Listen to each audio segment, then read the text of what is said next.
todo buhat si Robert Bolick. Umiscore na naman ng 32 points. Kaya lang wala siya masyadong suporta sa kanyang mga teammates. Naghalimaw naman itong si Sean L. Diponso. Ginaya pa ang kanyang tatay sa kanyang Raise the Roof Slam Dunk.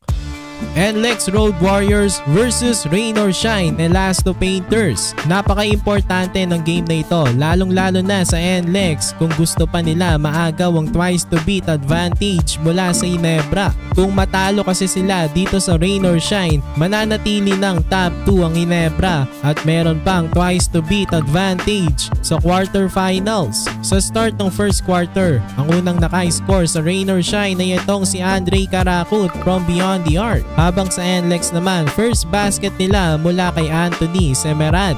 Robert Bolick naka-end 1 naman agad at nakumpleto pa ang 3-point play.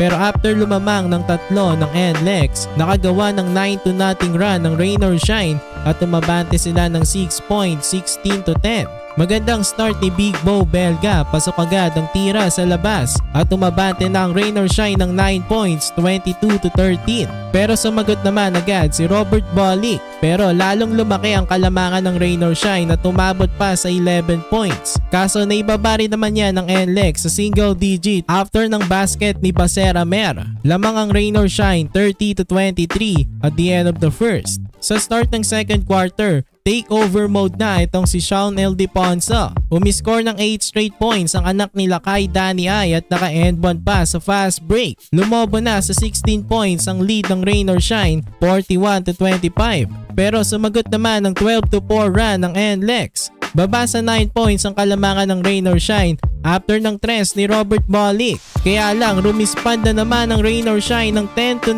run. Umabot na sa 19 points ang kanilang kalamangan. 9-2 lang ang run ng NLEX sa tres ni Anthony Semerad. At Robert Bolick patuloy pa rin sa pagbuhat, naka-end 1 na naman siya sa kanyang pag-atake sa paint. Kaso mainit na mainit pa rin ang shooting ni Santi Santillan mula sa labas. Lumamang nga ulit ng 19 points ang Rain or Shine sa halftime, 62-43. Sa start ng second half, mainit pa rin ang shooting ng Rain or Shine. Nakatres na naman si Big Bo Belga. Abante na ang Rain or Shine ng 20 points, 71-51. Dinodomina na nga ng Rain or Shine ng NLEX dito sa third. Umabot sa 26 points ang kanilang kalamangan, 95-69. Pero buhat na buhat pa rin ni Robert Bolick ang NLEX. Meron na siyang 32 points sa loob ng tatlong quarters. Kaso lamang pa rin ang Rain or Shine ng 23 points, 97-74 at the end of the third.